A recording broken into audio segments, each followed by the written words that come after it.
Can I welcome everybody to this Chatham House webinar this afternoon? Can I just perhaps briefly introduce myself, David Manning, former ambassador to the United States, very long time ago now, but now in the panel of senior advisors at Chatham House and delighted to be part of the US and Americas program. This afternoon we have a panel of 5 experts to assess what has been happening during the election, what to make of the outcome, where we go from here, and each of them will address different subjects and themes. Of course, it's an enormous subject. We'll do the best we can to cover as much ground as we can, but because it is such a big subject, I'm going to exceptionally allow them to have at least 7 minutes each, because we do have a lot of wisdom and experience and expertise here, and it seems to me that the benefit of the meeting will be to glean as much from them as we can. There will, however, be a question and answer session, of course, towards the end. And I hope that I will understand how to make that work. So let's get down to business. This has been a momentous week, obviously, and a much anticipated election, which produced the largest turnout in over a century in the electorate. When I last looked, Joe Biden had over 76 million votes, most for any presidential candidate in US history. Yet despite that, and despite the talk of the blue wave, it was a much closer election, I think, than certainly lots of the pollsters and lots of the media pundits anticipated. But I think we should try and put this into some sort of historical context as we set out on our discussion, because it is nevertheless an historic achievement by Joe Biden, who will be the oldest president when he's elected. He will come into office with the first woman vice president. And it's worth going back for a moment to those days a long time ago now when he was running for the nomination and seemed doomed to failure. And he was promising the Democratic Party that if they chose him, he would get back the Midwestern Rust Belt states that Hillary Clinton lost. And that's exactly what he did. And he said if he got them back, he would get the White House back for the Democratic Party. And he did that. And he's also flipped at least 4 states in doing this, and probably more. The other thing that I think can get overlooked is that it's very unusual to unseat a sitting president in the United States. And by my calculation, and I may be wrong, he's only the 3rd since the Second World War to achieve this. So I think that although we perhaps were surprised in the end by how relatively close it was, it is important to remember just what Joe Biden and Kamala Harris have achieved. And against that backdrop, I'd like to turn first to ask Dr. Leslie Vinjamuri to speak to us. She'll be known to most of you. She's the director of the US and Americas program at Chatham House.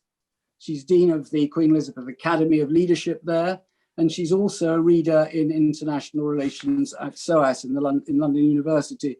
And what I'm going to ask her to do is impossible, but I'm going to ask her to tell us what she thinks in the 7 minutes or so the result tells us about Joe Biden himself and the campaign he's fought, the sort of person he is, about what it tells us about Donald Trump.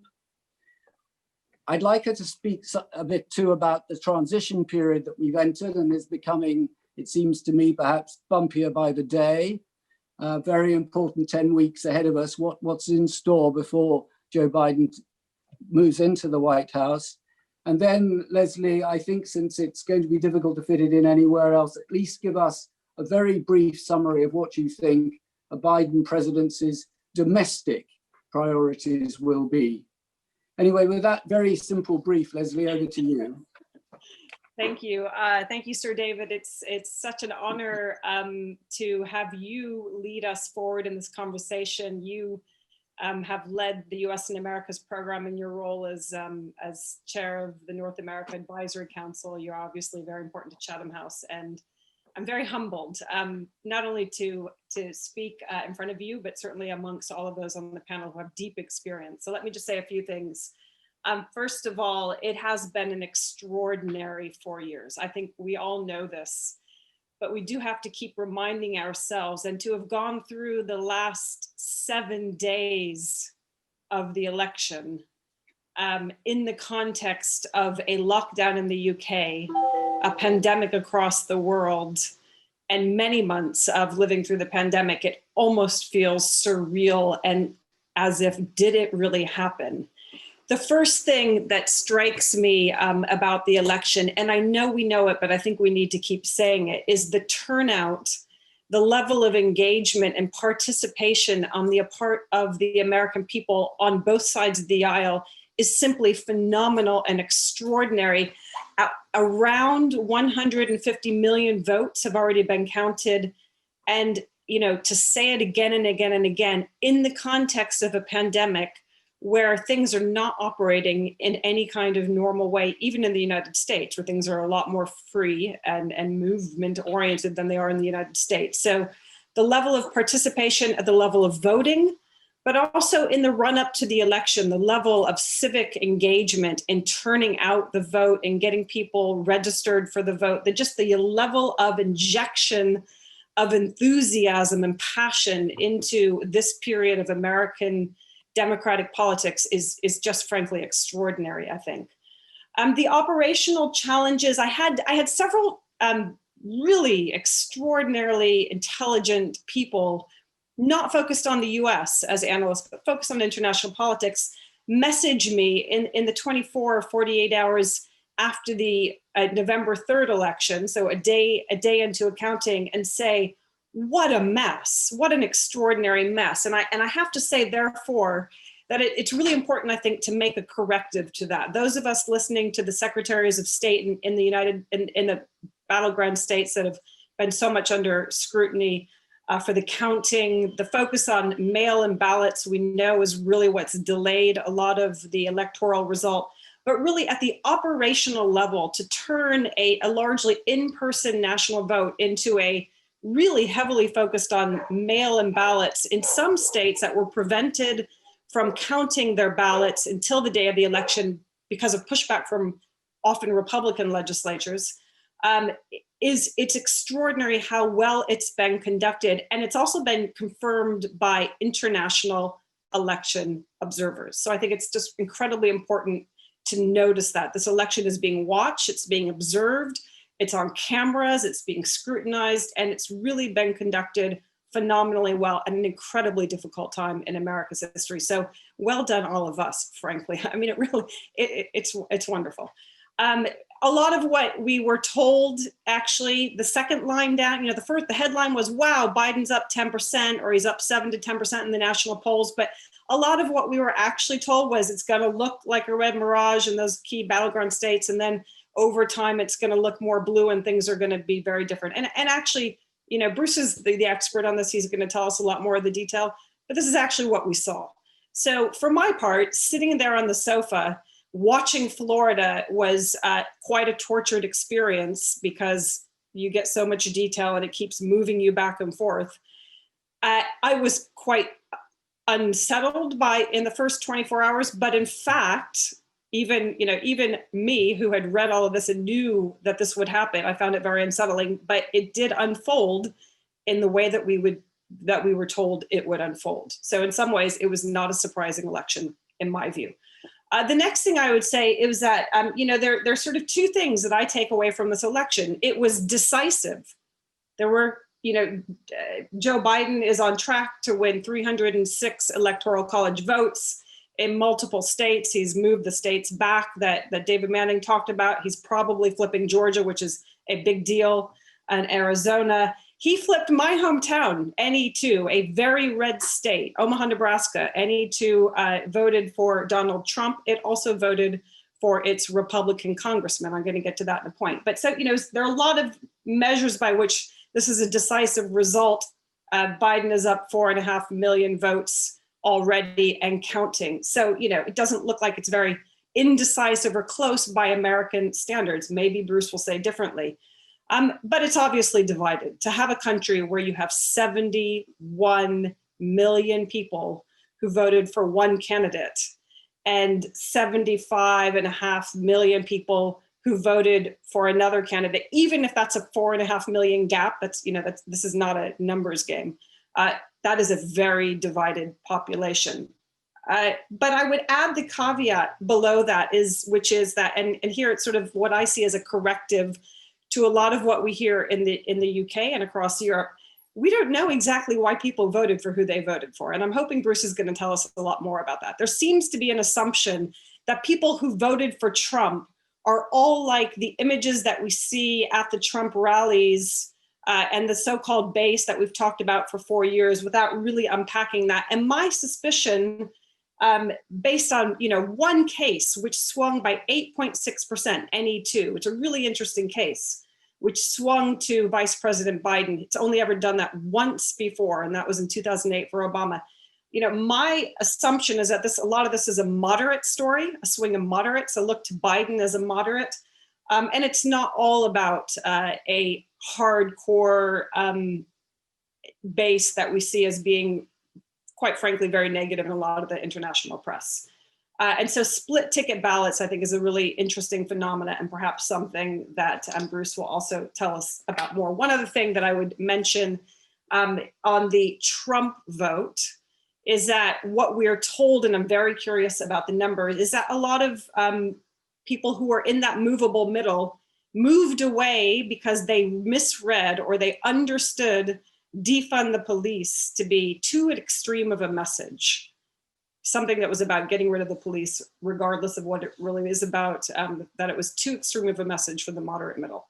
On the transition, a couple of words. The transition is in place. This is tremendously unsettling period in certain respects. Lou is going to say a lot more about that, as I'm sure is Bruce.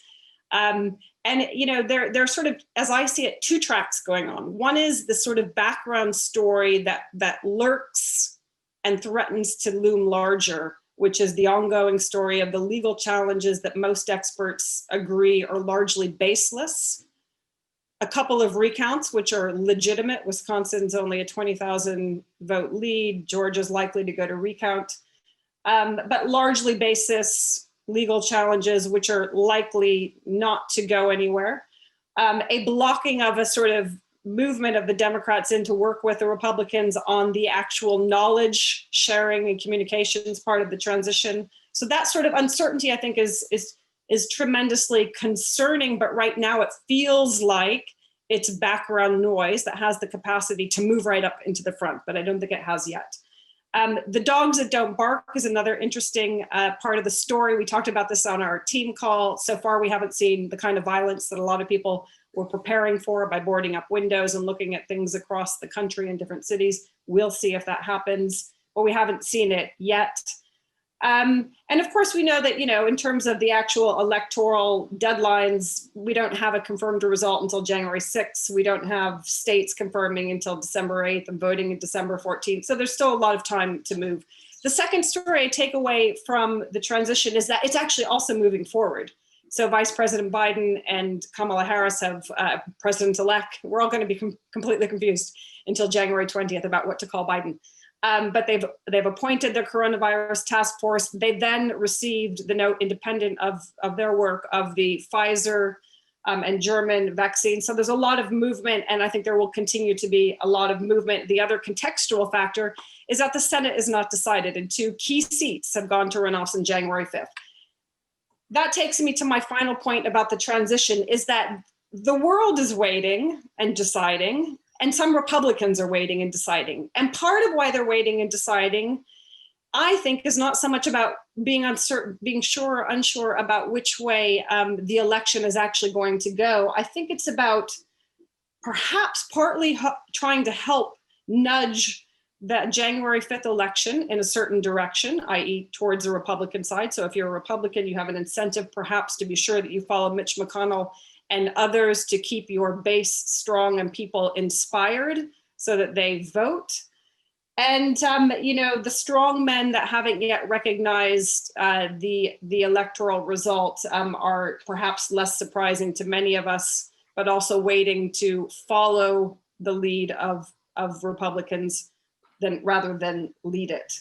But I think it's very concerning. And my final note on that is that I think Dominic Raab's interview, which many of you might have watched on Andrew Marr on Sunday. If you haven't watched it, watch, because to be very honest, I think the UK has not covered itself in glory with its slightly hedging response by the Foreign Secretary on whether or not the results of the election are accepted by the United Kingdom. Very disappointing moment for me personally to watch. A final word, because I know at the end of my time on domestic priorities, number one, pandemic, and COVID. Clearly, responding to the health and economic crisis is number one, and a huge part of that will be passing fiscal stimulus, which might happen in the transition. I think we thought it would happen in the transition, and right now it feels like it's unlikely to happen in the transition because the president is unsettled and Congress is unsettled and investigations are taking over. However, that will certainly be the first item, and the size of that fiscal stimulus package is going to depend in part on what happens to the Senate. If it is Republican Senate, I think that there will be a smaller stimulus package and the details of it might look slightly different. Infrastructure, climate, all of these things certainly come down to the makeup and the composition of the Senate. A lot will be done by executive order, but anything that requires spending and congressional legislation, I think is going to be more difficult if we have a divided Senate. The final thing I would say is that, a big part of the domestic agenda is going to be about reaffirming and rebuilding not only America's economy, but America's democracy, and reinvesting and reinfusing it with values and a values-laden discourse, part of which will be about tackling the big questions of inequality and Black Lives Matter. But with a divided government, we know that will be difficult. And I think the one interesting thing, and I'll finish on this, the interesting thing to watch is the extent to which the fact that we have a bipartisan consensus in the United States on the need to be tough on China serves as a vehicle for getting domestic legislation through to spend on any number of programs that are justified on the basis that they allow America to be much more competitive with respect to education, technology, domestic investments, research and development, all sorts of things that will be framed as we need to do this because it makes us more competitive vis-a-vis China and it protects our democracy and other democracies. So I'll stop there. Thank you very much, Leslie. Very interesting, very helpful background, setting the scene for the others. I'm going to turn now, if I may, to Bruce Stokes, who's Associate Fellow in the US and Americas Program and the Executive Director of the Transatlantic Task Force Together or Alone, Choices and Strategies for Transatlantic Relations for 2021 and beyond at the German Marshall Fund. Bruce, you are an enormous expert on, as it were, dismantling the results. And I think what we would be very interested in is to have your take on, what do you take away from this when you look at what's happened in the States, in the, the urban areas versus the countryside, rural areas? What about the ethnic votes and so on? And a word, if you would, about how important was it this time that Kamala Harris was the vice presidential choice? We're used to being told that vice presidents don't matter very much as long as they don't make a mistake.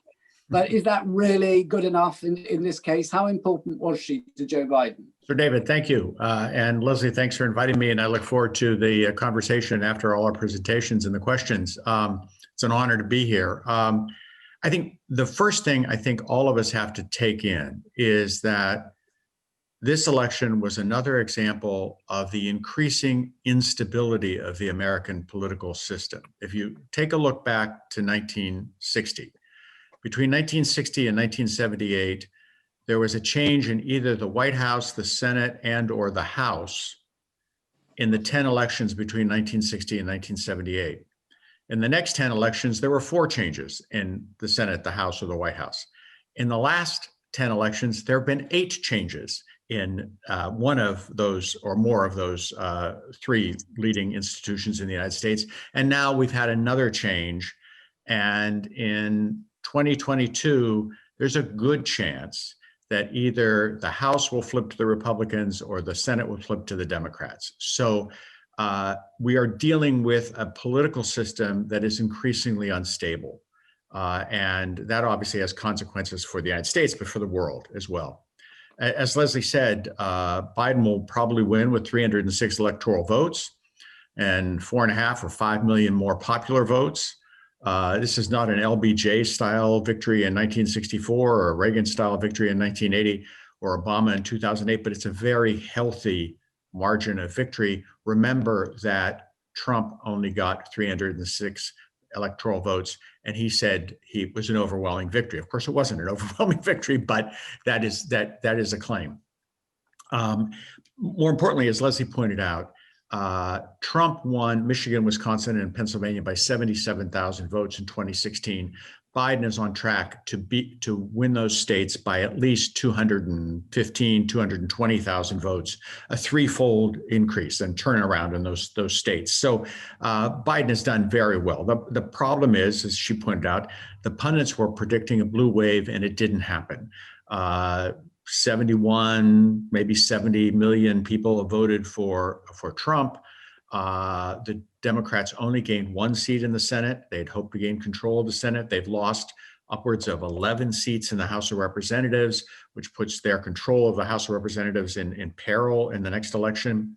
The Republicans gained a governor's seat, and they've taken over 2 more state legislative seats, which actually has implications for redistricting in the United States for the next 10 years in terms of congressional representation. So by that measure, is a very bad turnout for the Democrats looking forward.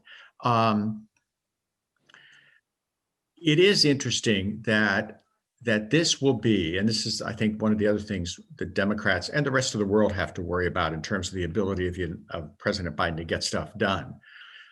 This is the first newly elected Democratic president without a Democratic Senate since 1884.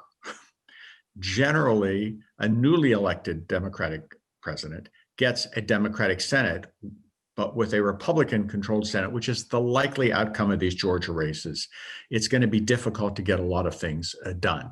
The question then really is, can Biden act as if he has a mandate, even though one could argue that his mandate is muddled? He's got to act like one, and the Senate and the conservative courts have to allow him to do that. That's the unanswerable question, but the challenge he's going to face.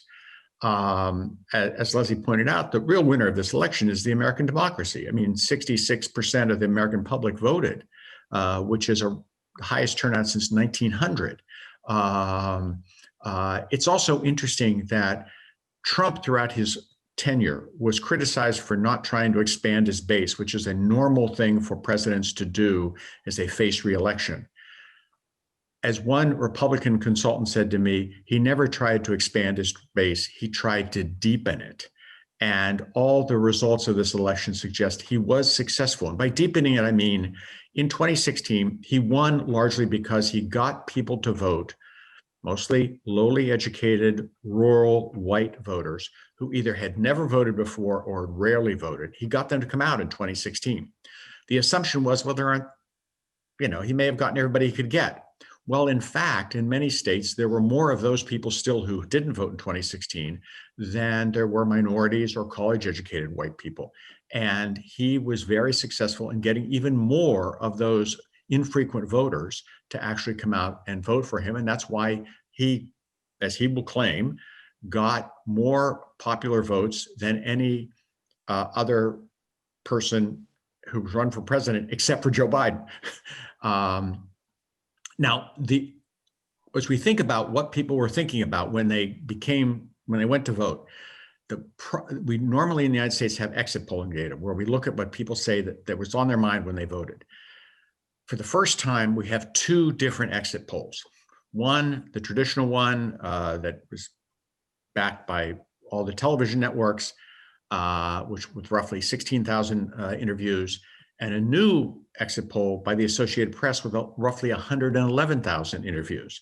Now, the numbers of interviews don't necessarily matter. It's methodology, and we haven't had an assessment of the methodologies yet. But the problem is those exit polls are dramatically different. For example, the traditional exit poll shows white women with a college education or more voted for Trump, that he won them by 1 percentage point. The newer Associated Press poll shows Biden winning that group by 20 percentage points. This is an enormous difference. The traditional poll has Biden winning the suburban vote by 3 percentage points. The new exit poll has him winning the suburban vote by 10 percentage points. We really need to know more about this methodology because these differences paint two totally different pictures. Some things we do know, though, for example, Trump was able to pick up his support in the African-American community. 8% of African-Americans voted for Trump in 2016. This time, 12%, we think, voted for Trump.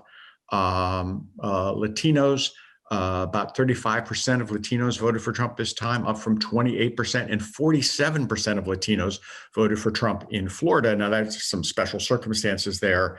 There are Cubans and Venezuelans, and we're afraid of the allegations that Biden was a socialist and Harris was a communist. The one demographic result that strikes me more than anything is the percentage of LGBT people who voted for Trump doubled from 2016, from 14% of the LGBT community to 28% of the LGBT community. And in Georgia, it was 33% of the LGBT community, which I think no one would have anticipated and deserves a great deal of study to figure out why. I think the biggest takeaway is that Trumpism lives even if Trump departs from the scene. And the question is, will this continue to define the Republican Party? The unanswerable question is, does the GOP need Trump, the showman, to mobilize that base as he did in 2016 and again in 2020? Or can someone else get his voters to turn out again in 2022 and 2024? And we just don't know. Certainly no one has the magnetic appeal of Trump. Biden ran on a message that he would unite the country, but only 19% of people in the exit polls said that that was the most important candidate quality for them. So you do have to wonder whether there's broad support for his central message, which is we need to unite the country and I'm the uniter. There's also great differences in what people cared about. Only one president since 1912 had been reelected within 2 years of a recession. Well, now we have the second one, another one who lost. In other words, he didn't get reelected. 5 were defeated. Trump is now the 6th. But about 3/4 of Trump supporters called the national economic conditions excellent or good, while only about 8 in 10 Biden people said they were poor or bad. So Biden voters and Trump voters live in a totally different universe. And in terms of the pandemic, a majority of Biden voters, about 6 in 10, said the pandemic was the most important issue facing the country, but only 3 in 10 Trump voters said it was the most important issue in the country. So again, this was the Trump people voted because of the economy, it would appear, and the Biden people because of the pandemic. Bruce, I think I'm going to have to yes, cut me off. very rudely interrupt you. Thank you very much for that. I'm sure we will come back to you, but I'm now going to ask Dr. Heather Williams if she would come in and talk to us. She is lecturer in the Defence Studies Department at the Centre for Science and Security Studies at King's College London, and also Senior Associate Fellow at the European Leadership Network, and she serves on the board of the UK Project on Nuclear Issues. So admirably well qualified to talk to us now, as I hope she will, about the whole question of what does this mean strategically? What are the national security implications, Heather, for a Biden presidency? Great. Well, thank you, Sir David. And also thank you to Leslie for this opportunity and for organizing what I thought was a really excellent collection of papers on U.S. foreign policy priorities that was published just before the election. If anyone hasn't read them, you should go read them.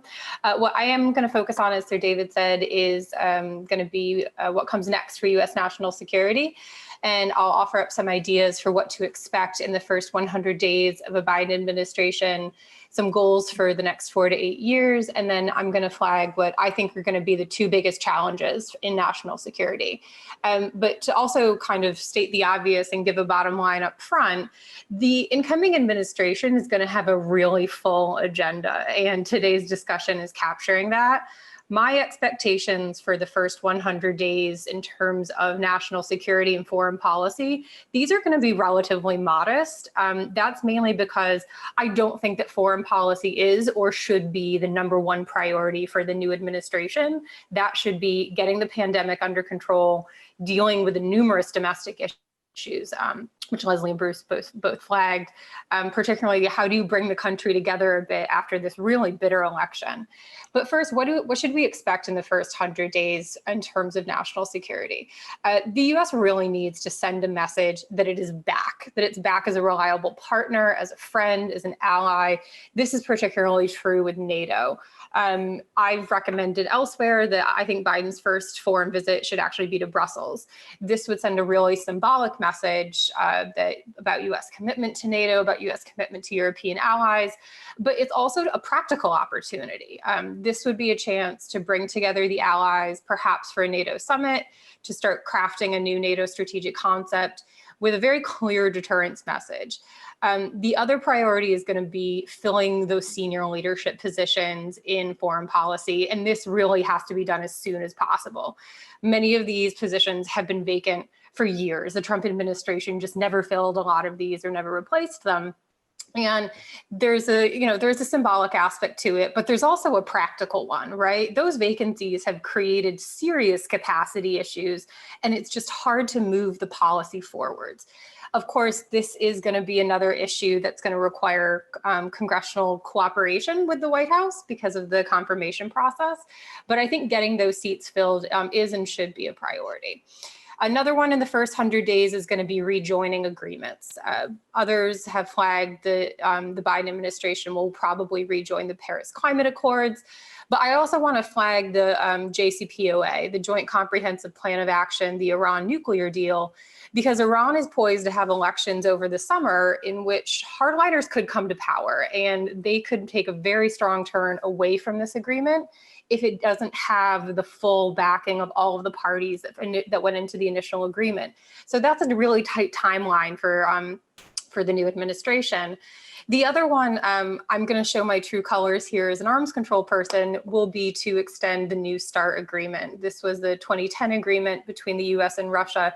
It expires on February 5th. The Trump administration has really mangled negotiating its extension.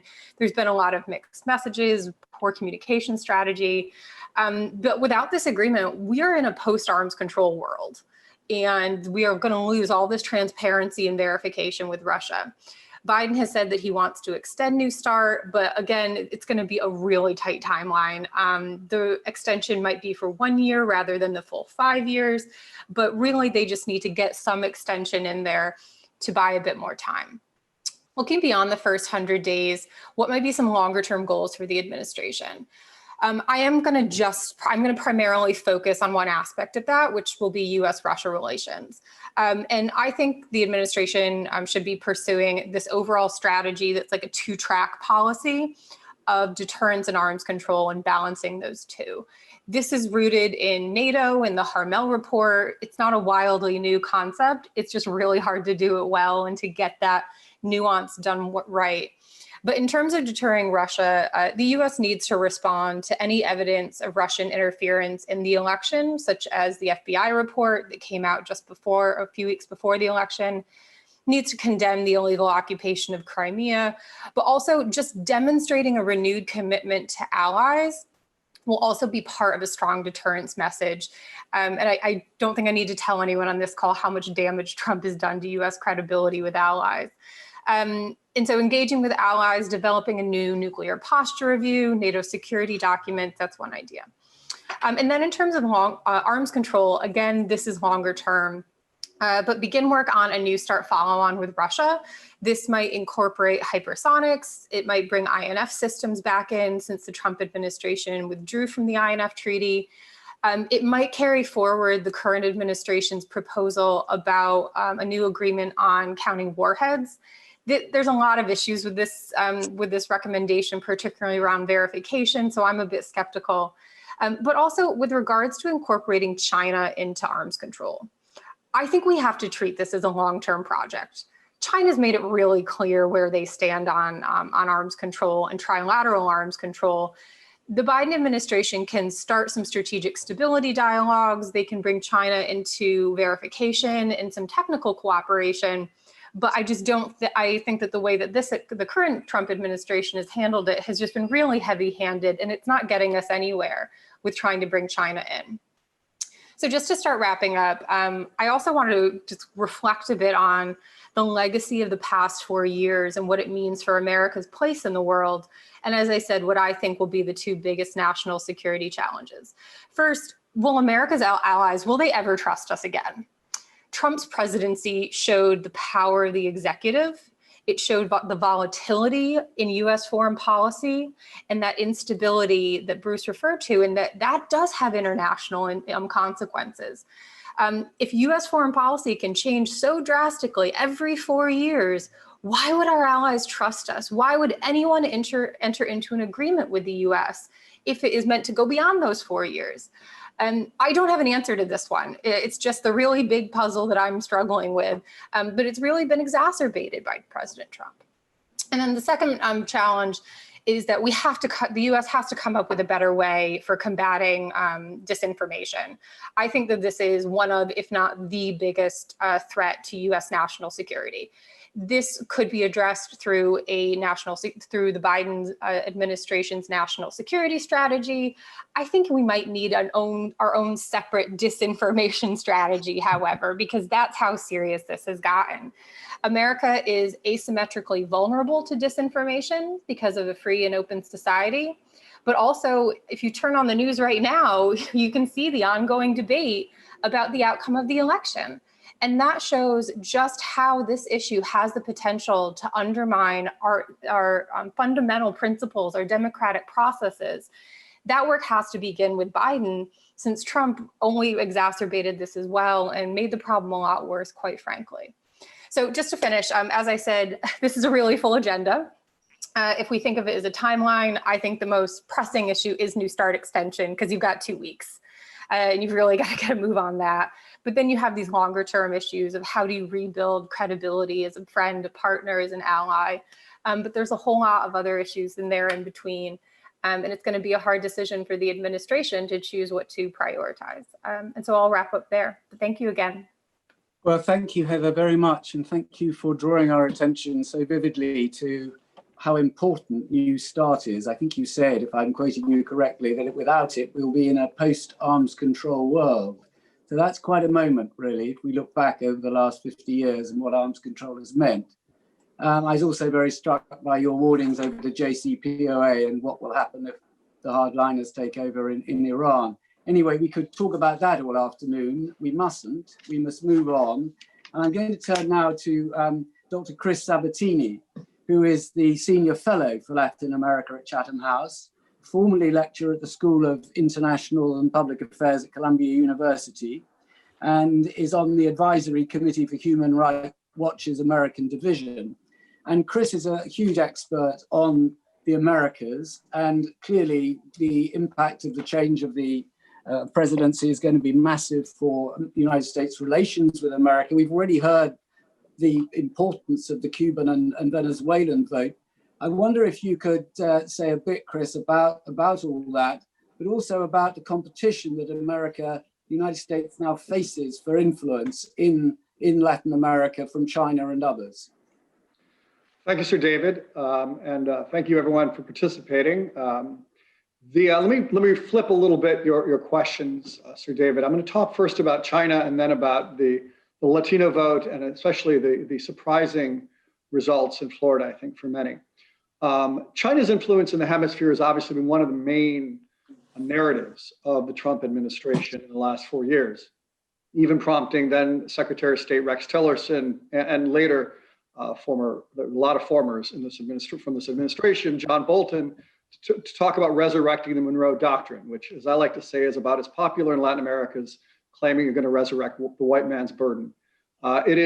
Was not well received, but it was the tool that they used to warn about Chinese influence. But they weren't offering much in assistance. On the other hand, they were simply warning and berating governments not to accept Chinese investment, to, in the case of Brazil, not to accept Chinese telecom infrastructure for Huawei and Brazil's open service bids, but they weren't offering much as an alternative. China's influence in the region comes in three main channels, if you will. The first is trade, and that's not going to change.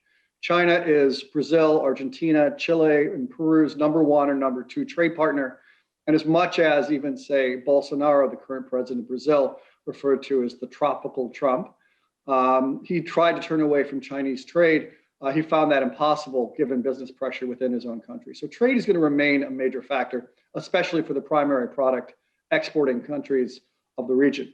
The second is investment.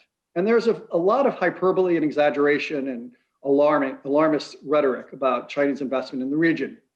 The truth is, if you look at sovereign debt in the region, that only represents 9% of Chinese debt, or lending in the region is part of that. So it's not as serious as they love to talk about the case of Sri Lanka and the port in Sri Lanka that was taken over by China. That's not going to happen anytime soon. And most of that 9% of sovereign debt in Latin America went to Venezuela, Ecuador, and Bolivia. So it is very limited.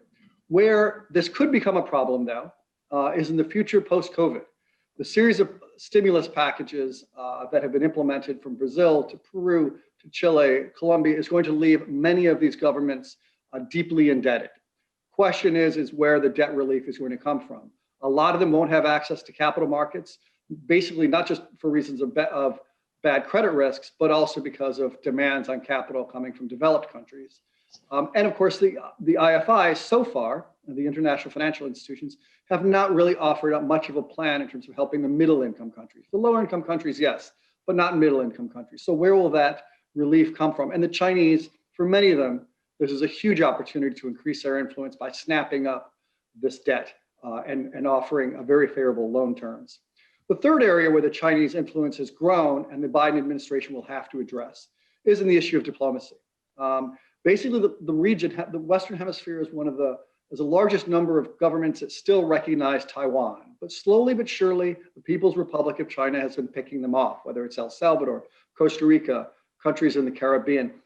That isn't a huge diplomatic play, but it will become important in terms of what they can count on in terms of multilateral support. But also because of the Trump's very Manichaean approach to the region, whether it's on China, whether on Cuba or on Venezuela, it's left the pitch relatively open for China to play more of a role. Any effort to try to promote a peaceful political transition in Venezuela, for example, is going to have to involve the Chinese. So now they're going to play a role in a region that, because of the Trump's very unilateral policies, in a region that it claimed as its own under the Monroe Doctrine. And that will become very, very important. Similarly, you're going to see, as we actually saw last night in Peru with the impeachment of the sitting president, a series of political upheavals, if you will, in Chile, Peru, Ecuador, quite possibly, Colombia, that will require some element of diplomatic finesse from the region at the time, from the US, at a time that regional diplomatic mechanisms are deeply broken, the Organization of American States. Again, the question is how the US will try to broker that. More likely than not, will form ad hoc coalitions, but will China play a role in that as a diplomatic broker? It remains unclear. I'll talk briefly about the Latino vote and the Cuban American and Venezuelan American vote in Venezuela, which is very important. First of all, I think a number of us were surprised that the Latino vote turned out so heavily, not a majority, in favor of Trump. I think there was an assumption among Democrats that it was a bit like, as African-American Republican Congressman J.C. Watt once described, the Latino voting for Trump was like a chicken voting for Colonel Sanders. It didn't seem to make sense. But indeed, they were able to appeal to Latino votes on other issues. And that, if you looked especially at the border areas along the Texan-Mexican border, large numbers of Latinos voted for Donald Trump on economic terms. The question when it comes to Latin America policy, as on the Cuban-American Venezuelan vote, is basically Obama and the Democrats failed to really capture the initiative. They were slow to respond to this tarring by the Trump campaign of Biden and Kamala Harris as being socialists and communists. And as a result, you saw a 30% increase in Cuban-American vote for Donald Trump over Hillary Clinton. And that will very much set the tone for any potential opening to Cuba, the potential policy towards Venezuela, because you now have and in the future, a very hardened electoral base within Florida that is going to very much shape how policies toward those countries are going to be perceived. And I'll leave it there. Thank you, David. Well, thank you very much, Chris. I now turn to Lou Lukins, who is well known to many of you. Lou was the deputy head of mission here in London for a long time and is enormously experienced US diplomat and has been ambassador in his time in Senegal and Guinea-Bissau. But particularly, I think, interesting for this discussion, he was involved in the transition, and correct me if I'm wrong, Lou, when President Obama took over. And I think it would be fascinating for all of us, Lou, to have some sense from you of what the transition will be feeling like to people who are now working on it, what's going on behind the scenes, and what do you feel about the transition as you look at it compared with what it was like in your day? And then perhaps a word, if you would, on a subject that has been much discussed in the last few days here. What does a Biden presidency mean, do you think, for the US-UK bilateral relationship? Great. Thank you, Sir David, and thank you, Leslie, for the opportunity. Yeah, there's a lot of talk about transition these days and what is happening. So I thought it might be helpful for our participants here to sort of understand what that means in sort of operational and practical terms. Congress passed a law in 1963, the Presidential Transition Act. And I just want to read one sentence from that. It says, any disruption occasioned by the transfer of the executive power could produce results detrimental to the safety and well-being of the United States and its people. So the whole point of having a congressional law and set procedures to manage transition is to avoid putting the security and the prosperity of the United States and its citizens at risk. So that's why we have such a well laid out process. Now, the good news is that the Biden team, are very experienced Washington hands, so they won't have a steep learning curve. They understand the agencies, they know a lot of the personnel, and the campaign has been working on policy positions for months now. They've had a team of hundreds of people volunteering their time to send in policy proposals. So in that sense, they're ready to hit the ground running, but they can't hit the ground running until the General Services Administration declares that Joe Biden is the president-elect. And what that declaration does is it frees up office space and money for them to really get up and running in Washington. There's multiple transitions. There's a central transition office, which is in an office building in Washington, D.C. And as was pointed out earlier, that might be a little bit different this year with coronavirus and restrictions. But the idea is that people come to Washington and they get to work. And then at every agency, there is also a transition team that comes in and starts working with the personnel that are already there, getting to know the senior people in that building, and starting to look at policy papers. And in a lot of agencies, certainly the State Department and the Defense Department and others, you need a security clearance to be able to really have access to the important information. And people can't apply for security clearances until the transition starts. So it may seem like not a big deal that the General Services Administration has not yet declared Joe Biden the president-elect to start this process, but they're losing time here. There's a lot to get done. And as Heather pointed out, I mean, there are roughly 4,000 positions that a president gets to fill in government, 1,200 of which require Senate confirmation. So, the transition operation becomes in some ways a big human resource department, and they're getting people on board, trying to fill jobs across the government. And certainly with the challenges that a Biden administration will be facing domestically and internationally, it's not a time where you want to leave these positions free for a long time, open for a long time. So There's a real challenge here in they're all ready to go for political reasons. People don't want to cross the president by having the US government officially say that Joe Biden is the president-elect. They can't quite get started yet. So I think all Americans should hope that they can get going pretty soon and get to work on starting the transition and preparing for new policies and a new administration. Let me say a couple words about US-UK relationship, and then I think we'll have time for questions, hopefully. There has been a lot of talk in the last couple of days about personalities and longstanding grudges from members of the Biden team and the Obama camp about things that Boris Johnson has said in the past, and general dissatisfaction with the UK's decision to leave the European Union. I think those fears and those concerns are a little bit overblown. The Boris Johnson and Donald Trump may have had a friendly relationship, certainly friendlier than Donald Trump has had with many democratic world leaders. But on a substantive policy point of view, the United States and the United Kingdom have been fairly at opposite ends over the last 4 years, and things that the United Kingdom cares about, whether it's rule of law, climate change, how to handle countries like Russia and China and Iran, human rights, the importance of human rights in foreign policy. The United States and the UK have been sort of at opposite ends of the spectrum over the last 4 years.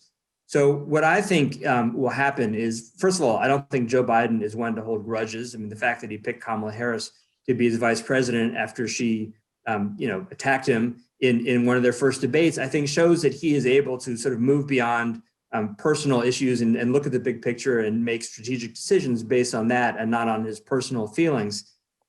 But I think the United States will want the US-UK relationship to be strong, but it also very much wants the US-EU relationship to be strong, and it would like to see the UK-EU relationship be strong. So if you picture a triangle, all sides of that triangle in the United States' mind and Joe Biden's team's mind should be strong, and that is how we all best ensure our security and prosperity. So yes, I think the Obama administration was disappointed with the Brexit decision, but they have said since this was a democratic decision by the people of the United Kingdom. It's not for us to second guess that.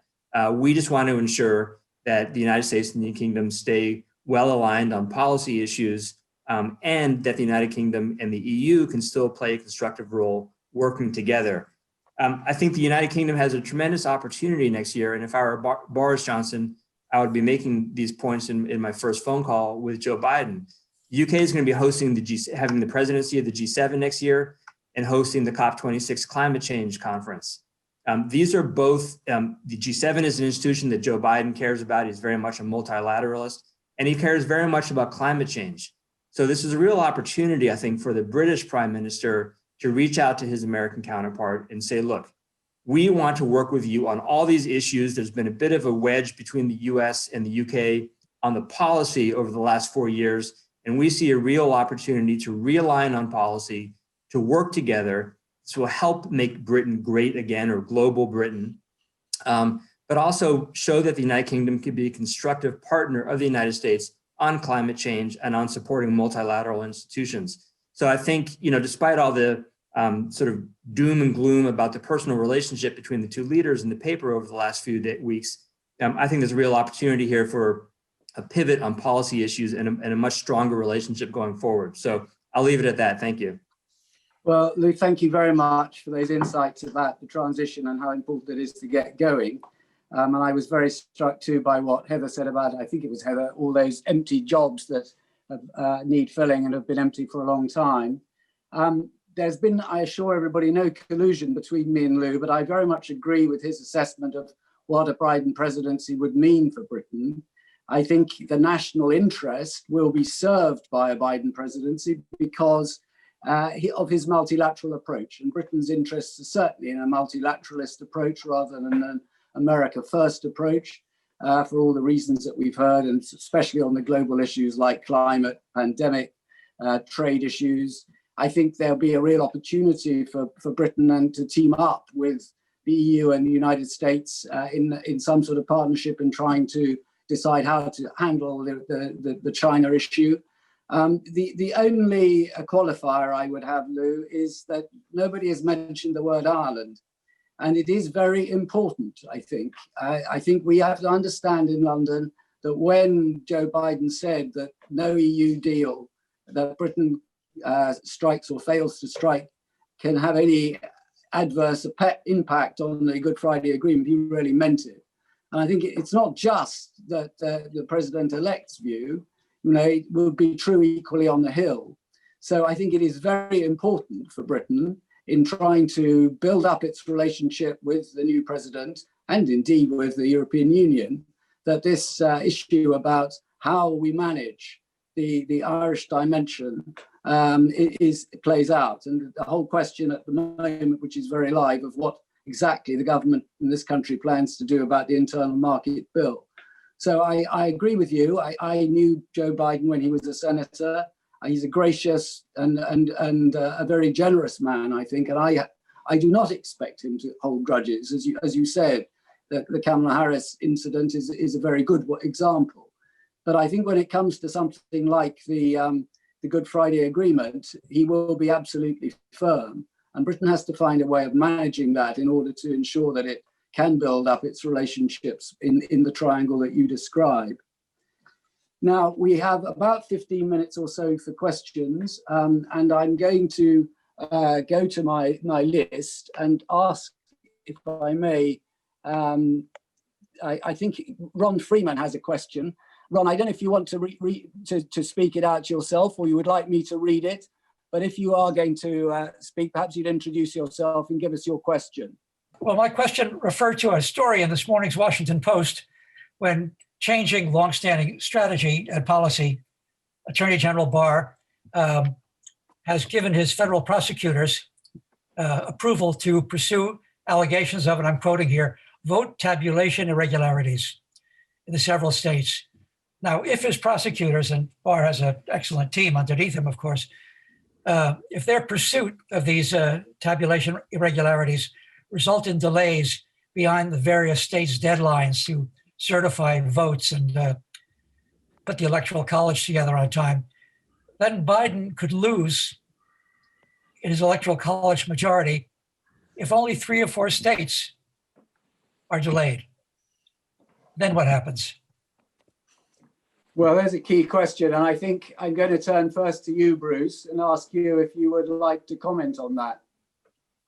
Well, I'm not an electoral lawyer, so the problem is that the devil will really be in the details. It is a kind of a question. Remember in 2000, when we were fighting over literally 530 some votes in Florida, the Supreme Court said, you got to stop counting. The Constitution says by a certain date, we have to have an outcome.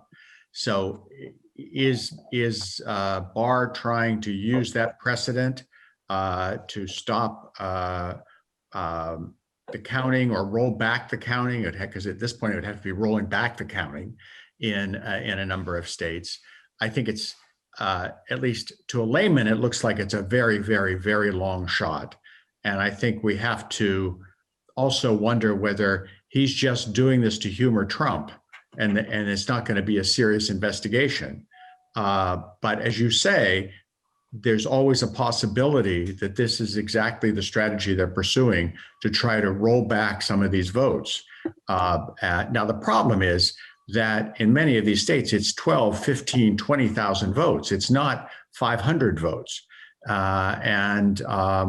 It does a bit strain credulity that you could actually do that. But again, the Supreme Court in 2000 did seem to create an opening to do something like that, because they in a very strict constructionist view, interpretation of the Constitution, it was like, there's a date in the Constitution, this has got to be done by that date, and if you're still trying to figure out the vote, those votes don't count. Leslie, have you got a quick gloss on that? I would just say 2 very quick things. One is that until Attorney General Barr went into Mitch McConnell's office last night and came out with this at the end of it, there was not a single person who is a electoral specialist, the sort of Rick Pilgers and that lot, who thought there was anything to any of this. So potentially the Attorney General's investigation is, I guess, potentially a game changer. It feels hard to imagine. The second thing but it could be, I saw Ron's question, and frankly, the fear of God went through my body. The second thing I would say is that, it depends on which state. So this is going to be a very careful calculation. Because of my hometown, Donald Trump doesn't need Pennsylvania if he gets Arizona and Nevada. I think that those states are going to be really close to being counted. I think Nevada's been called. Correct me if I'm wrong. I think Arizona's not quite called yet, although of course it was called many times earlier. So, even if it comes down to some craziness unsubstantiated over Pennsylvania, they've got to be able to call it in enough other states that it gets them below the 270 mark. So this is a tough game to play. But Leslie, I don't want to get stuck on this because there are so many other questions, but can you just clarify for us, is it legally possible for a state to send electoral college voters voting against the way the state voted? Is that possible? And has it ever happened? If it goes to Bruce can comment on the second part. If it goes back to Congress, there's a different way of making the decision, and that's no longer based on the electoral college voters. That's the issue. That's the Bart Gellman scenario that he published in the Atlantic. Go back and read it. That's the nightmare scenario. But Bruce, if you comment on what I interpreted David's question somewhat differently. Is it possible for state legislatures that are controlled by Republicans to say, we don't care what the popular vote was in our state, we're going to allocate these electoral votes to Donald Trump? Yes, it is legally possible because the Constitution says the state legislatures get to decide how the votes are allocated.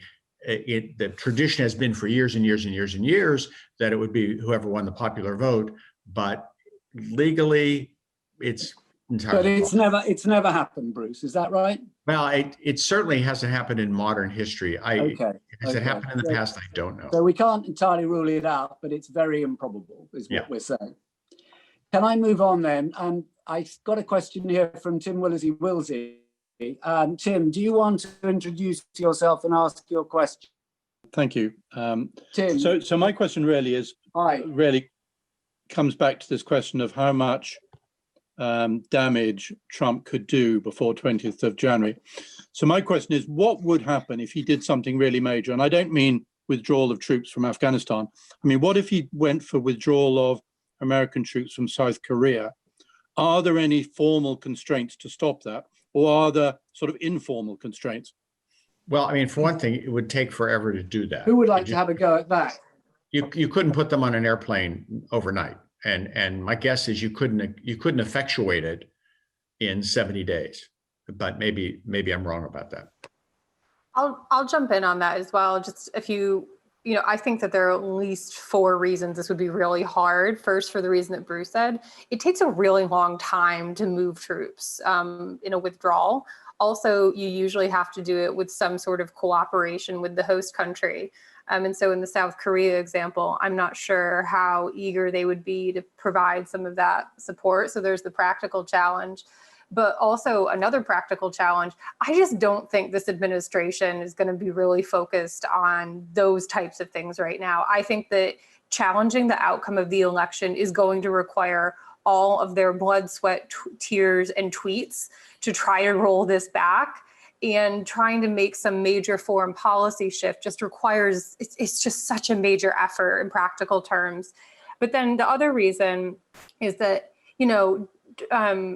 former Defense Secretary Mattis, he resigned because of what Trump was doing to allies. Esper left for a variety of reasons, but also had raised issues about Trump's treatment of allies. And I think that Trump would have a really hard time getting buy-in from the necessary defense officials in particular. Again, this is specific to the South Korea example, but just because of, the US has formal agreements with South Korea and a formal partnership.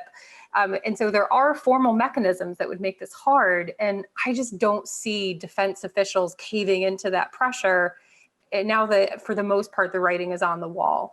I don't want to be complacent about it because clearly Trump is taking a slash and burn approach to his departure. And so we shouldn't rule anything out. But I think there are just enough practical challenges here. But most of all, they're just going to be distracted. David, may I Okay, just say one thing quickly on that? Yeah, do come on in. Two points. Because another one of the questions I saw is about any policy changes the Trump administration could implement. But as Heather said, this is not an administration that's done well on policy. It simply really doesn't know how to govern. So how it would actually affect any serious policy change in 70 days when it really struggled, even building its wall. We've got 400 miles of wall, by the way, on the border if anyone wants to buy it. We don't know what to do with. So I don't see that happening. It's very unlikely. I will say just on the Barr thing, Attorney General Barr, and on this, I may be too sanguine, but there's a possibility here that in the Mitch McConnell meeting in Barr is that they said, look, we need to tamp down some of these suspicions. We need to get buy-in from a pro-Trump Minister of Justice, effectively, or Attorney General. So let's go ahead and litigate these as if they were legitimate and come out and say, no, they're not. And hopefully this will clear this up. And again, I may be too optimistic about Barr's position, but I think, there certainly it's legitimate to litigate these questions, whether or not they're legitimate questions.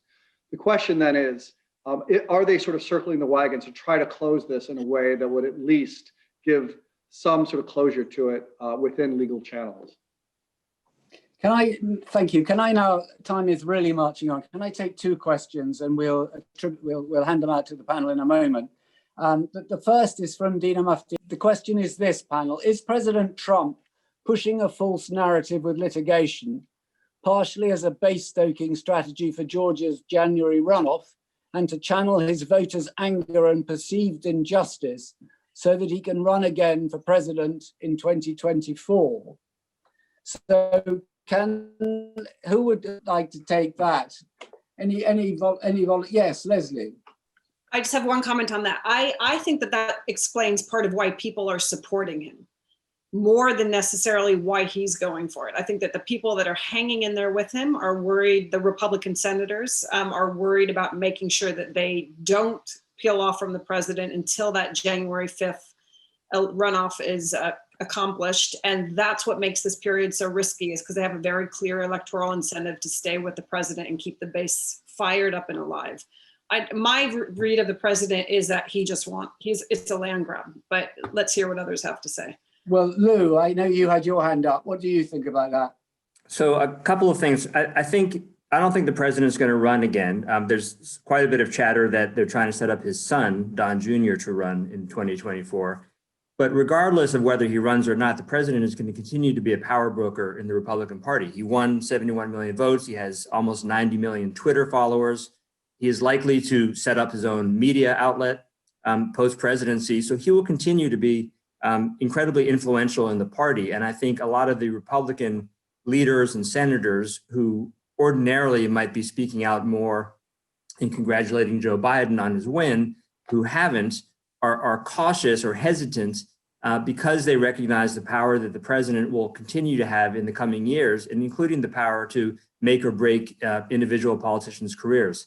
So he is not going to run again, I don't think, but he will continue to be a power player, if you will, in United States politics. Lou, can I follow up just quickly? Does that mean that you think the Republican Party will remain a Trump party?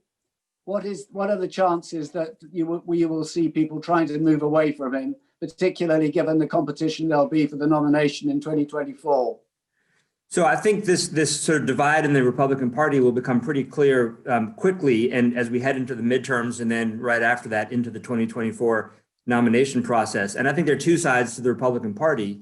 There's the Trump wing of the party, and then I think there'll be some who run as candidates sort of reverting back to the more traditional Republican Party of fiscal discipline, small government, the party that we all sort of grew up with.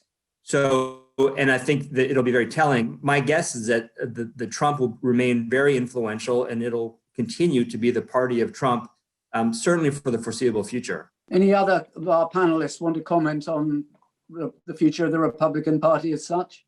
Well, I mean, I agree with Lou. I think that I mean, among the many things that'll be interesting to watch over the next few years is the internecine battles inside the Republican Party about, because people will want to rely on his base, but attempt to broaden that base, not just deepen it. I think that he is probably the only one who can deepen the base.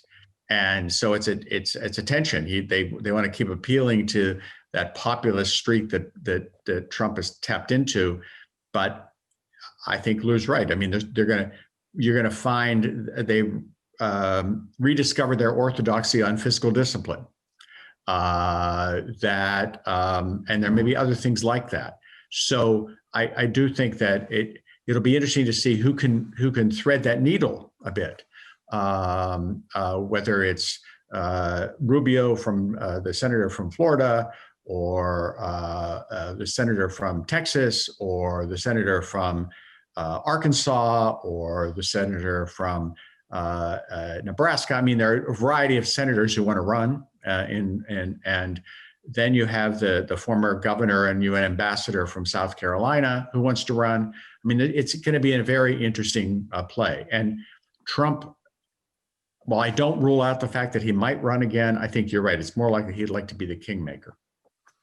Well, I think we have time for one more question. And I'd like to ask Rowley Sword's question. And my apologies to many of you whom I've not reached. Please put it down to inadequate chairmanship. But Rowley Sword, are you there? And would you like to read out your question? So my question to the panelists is, what are the key areas that you think Trump may try and create difficulty and sort of restrict Vice President Biden during the transition period? And sort of which are the particular policy areas that he may try and enact things like executive orders to make things more restrictive on the future administration? And Rowley also asked, how many pardons are there going to be? So, Leslie, do you want to have a go at that? Yeah, I mean, I guess I do agree with what Bruce and Lou and others have said, that, you know, the deep focus is going to be on the investigation and holding up the election. My great and very grave fear is that this is going to get in the way of any fiscal stimulus being passed before January 20th. It is heartrending because there are so many Americans, and frankly, so many Americans that will have voted Republican, that will simply not get the level of unemployment benefits, the level of assistance for their small businesses, and any other number of things that they just simply desperately need. It's really tragic. My third concern is that, you know, to what extent will the president obstruct positive efforts to move forward in a way that can contain the virus? The virus went out of control to another degree during the course of counting votes. So despite the news of the vaccination, there's still a very grave national crisis. So I think that, you know, the president won't want President-elect Biden to win, to deliver, you know, health to the American people, and will get in his way. And that it's frankly tragic, but that's what I see happening. Well, I'm conscious that we've reached the end of this discussion, and I'm also conscious that actually we could have had 5 of these with each of our panelists doing a solo number, because we had, I'm afraid, to gallop across this terrain. It's been completely fascinating. My apologies to those I didn't reach with your questions, and there are all sorts of things I would like to have explored more fully. But I think that's just the reason why you all need to come back to Chatham House again very soon. So thank you very much, everybody, and good afternoon.